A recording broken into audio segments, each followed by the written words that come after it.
Hello and welcome everyone, welcome to agriculture Adda 24/7। I am doctor Pratibha Sharma और आज के session में हम डिस्कस करने वाले हैं एएसआरबी नेट वेजिटेबल साइंस का स्कोप। सो प्राइमरली आपको पता होगा कि एएसआरबी नेट का क्या इंपॉर्टेंस है, लेकिन इसके साथ साथ और भी कुछ पर्क्स जुड़े हुए हैं जो हो सकता है आपको पता हो या ना भी पता हो। तो इस सेशन को लास्ट तक ज़रूर देखें। साथ ही साथ जो है आपको चैनल के साथ बने रहना है। जैसे कि मैं आपको बताऊं कि इस चैनल पर मैंने वीडियो सेक्शन में एक सीरीज शुरू की है, beginner series for vegetable science, जिसकी 7 क्लासेस हो चुकी हैं। तो आप वो भी देख सकते हो, बेसिक चीज़ें जो हैं स्टार्ट कर सकते हो वहाँ से पढ़ना, क्योंकि जो एएसआरबी नेट वेजिटेबल साइंस का एग्ज़ाम है वो नवंबर में होने वाला है, नवंबर 2026 में होने वाला है। अब आप इस सेशन को जो है वो बाद में भी कभी देख सकते हो, 1 साल बाद, 2 साल बाद, 3 साल बाद, लेकिन ये फैक्ट कभी भी नहीं बदलेगा कि ASRB NET national eligibility test का सबसे बड़ा स्कोप क्या है यहाँ पर, कि आपको किसी भी स्टेट एग्रीकल्चर यूनिवर्सिटी, स्टेट कि कोई भी एग्रीकल्चर यूनिवर्सिटी है, हर स्टेट की अपनी अपनी होती है एग्रीकल्चर यूनिवर्सिटी, ठीक है। वहां पर अगर लेक्चरार बनना है या असिस्टेंट प्रोफेसर बनना है, इवन गेस्ट फैकल्टी बनना है, तो आपकी मिनिमम एलिजिबिलिटी क्राइटेरिया कर दिया गया है। ये मिनिमम एलिजिबिलिटी क्राइटेरिया है कि आपका एएसआरबी नेट क्वालिफाई होना चाहिए, तभी आप वहाँ पर अपना इंटरव्यू भी दे सकते हो, वरना तो आप फॉर्म भी फिल नहीं कर सकते। अगर आपको कहीं पे लेक्चरार, असिस्टेंट प्रोफेसर या इवन गेस्ट फैकल्टी बनना है, तो हर जगह पर बोला होता है कि आपका एएसआरबी नेट जो है वो क्वालिफाई होना ही होना चाहिए, ठीक है। अब चाहे वो स्टेट एग्रीकल्चर यूनिवर्सिटीज़ हैं या सेंट्रल एग्रीकल्चर यूनिवर्सिटीज़ हैं या डीम्ड यूनिवर्सिटीज़ हैं, हर जगह पर आपको जो है ये एएसआरबी नेट क्वालिफाई करना होता है अगर आपको असिस्टेंट प्रोफेसर या टीचिंग प्रोफेशन में जाना है, ठीक है। सो मैंने भी यही सोच के एएसआरबी नेट जो है अपना क्वालिफाई किया था कि बस ठीक है, पीएचडी हो जाएगी, ठीक है। मैं पीएचडी उस टाइम पर सोच ही रही थी कि हाँ आगे करती हूँ, तो एएसआरबी नेट क्वालिफाई है, ठीक है, पीएचडी भी कर लेते हैं और उसके बाद सीधा हम जाएंगे और टीचिंग लाइन में चले जाएंगे, ठीक है। फिर बहुत कुछ हुआ, जैसे मुझे पता चला कि असिस्टेंट प्रोफेसर जो हैं वो सिर्फ टीचिंग नहीं करते भाई, है ना। It's all about research, conferences and meetings, reports, अपने एरिया की रिपोर्ट्स, कौन सी वेजिटेबल वहाँ लग रही हैं, बहुत सारे एकेडमिक वर्क होते हैं और भी, तो बहुत सारी चीज़ें होती हैं। और मतलब टीचिंग तो एक मतलब साइड लाइन बन के रह जाता है।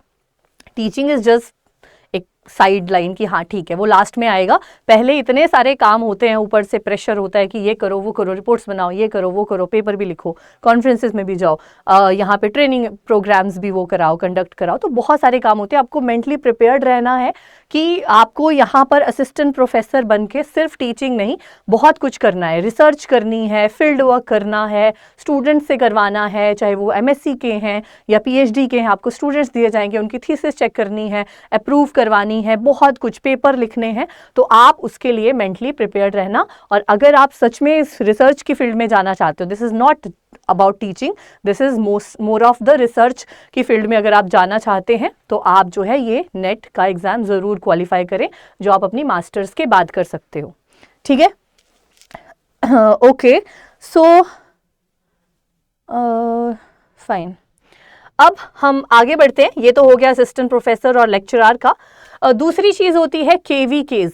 तो केवीकेज में भी कभी कभी डायरेक्ट इंटरव्यू वाली पोस्ट आती है कि अगर आपका नेट क्वालिफाइड है, आपकी मास्टर्स हो रखी है। जैसे मेरी एक बैचमेट थी जो मेरे ही साथ पीएचडी कर रही थी, तो एक केवीके में एक पोस्ट आई थी एसएमएस की, सब्जेक्ट मैटर स्पेशलिस्ट की, तो उन्होंने फिल कर दिया, डायरेक्ट इंटरव्यू था और उनका नेट क्वालिफाई था, तो उनको वो सीट मिल गई, ठीक है। तो वो आज की डेट में तो प्रमोट भी हो गई होंगी, बट सीधा वो एसएमएस की पोस्ट पे जो है वो डायरेक्ट इंटरव्यू से भी चली गई। तो ऐसी भी कुछ पोस्ट आती हैं स्पेसिफिक, जिनमें आपको कोई रिटन एग्जाम कुछ भी नहीं देना होता, कभी कभी आपकी डायरेक्ट पोस्ट निकलती है, बस एलिजिबिलिटी होती है कि मास्टर्स होनी चाहिए, आपका एएसआरबी नेट क्वालिफाई होना चाहिए, या कहीं कहीं पे पीएचडी होनी चाहिए और एएसआरबी नेट क्वालिफाई होना चाहिए। तो ये भी आपके लिए एक अपॉर्चुनिटी है, स्कोप है यहाँ पर, ठीक है। अब तीसरी चीज़ यहाँ पर क्या है, गेटवे टू ARS, आपको अगर डायरेक्ट साइंटिस्ट बनना है तब भी जो नेट का एग्जाम होता है ASRB नेट का, वो इसी एग्जाम का प्रीलिम्स माना जाता है। तो अगर आपको मेंस के एग्जाम में बैठना है, आपको साइंटिस्ट बनना है, तो पहले आपको ये क्वालिफाई करना पड़ेगा।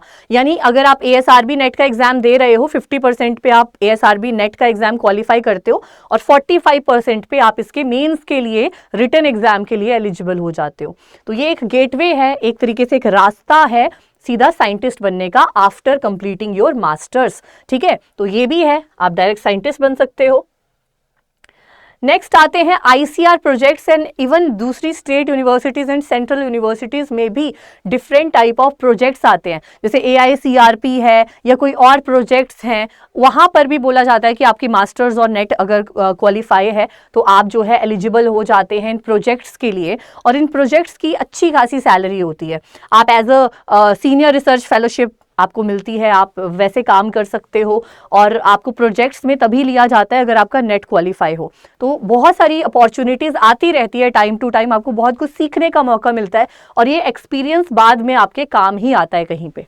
ठीक है, तो ये भी एक है ICR प्रोजेक्ट्स को लेके। और फिर आते हैं हम प्राइवेट कंपनीज में। ठीक है, फॉर एग्जाम्पल मैं अपनी इस कंपनी की बात करती हूँ, इस कंपनी में भी ASRB नेट अगर क्वालिफाई है ना, तभी मेरा नेट क्वालिफाई था, हमारे जितने भी टीचर्स हैं मास्टर्स की हुई है नेट क्वालिफाई है, तो वो भी देखा जाता है। ठीक है, अगर आप अभी तो चलो यहाँ कोई वैकेंसी नहीं है, लेकिन यहाँ पर देखा जाता है कि नेट क्वालिफाई है, क्या आप सच में टीचिंग के लिए जो है, और आपका कैमरा प्रेजेंस है, आप टीचिंग कर पा रहे हो, तो ये सब चीज़ें देखी जाती हैं। तो प्राइवेट कंपनीज में इवन और भी कंपनीज हैं जहाँ पर पोस्ट निकलती हैं, तो आपको जो है वो ये दिया जाता है अपॉर्चुनिटी कि नेट क्वालिफाई है तो आप हमारे इसमें आ सकते हैं। इसके अलावा आपका CV और रिज्यूमे इंप्रूव होता है। आप कहीं पर भी अपना रिज्यूमे भेजोगे, वहाँ पर लिखोगे ASRB नेट क्वालिफाई, तो ऑब्वियसली आपको ऊपर रखा जाएगा, है ना। तो ये कुछ स्कोप्स हैं ASRB नेट के। अब ASRB नेट का एग्जाम ऑलमोस्ट हर साल होता है, जैसे इस साल नवंबर में एग्जाम होने वाला है। तो अगर आपको ASRB नेट वेजिटेबल साइंस की तैयारी करनी है तो इसका बैच शुरू हो चुका है। आप जो है कैसे एनरोल कर सकते हो इस बैच में, वो भी 80% डिस्काउंट पे, वो एक बार देख लीजिए। ASRB नेट वेजिटेबल साइंस के बैच के लिए आप अड्डा 24/7 की मोबाइल एप्लीकेशन या वेबसाइट पर जा सकते हैं। आपको ऑल कोर्सेज में जाना है, गवर्नमेंट जॉब एग्जाम्स में एग्रीकल्चर कैटेगरी को सेलेक्ट करना है। एग्रीकल्चर कैटेगरी में ये रहा ASRB नेट और ASRB नेट वेजिटेबल साइंस 2026 का न्यू बैच।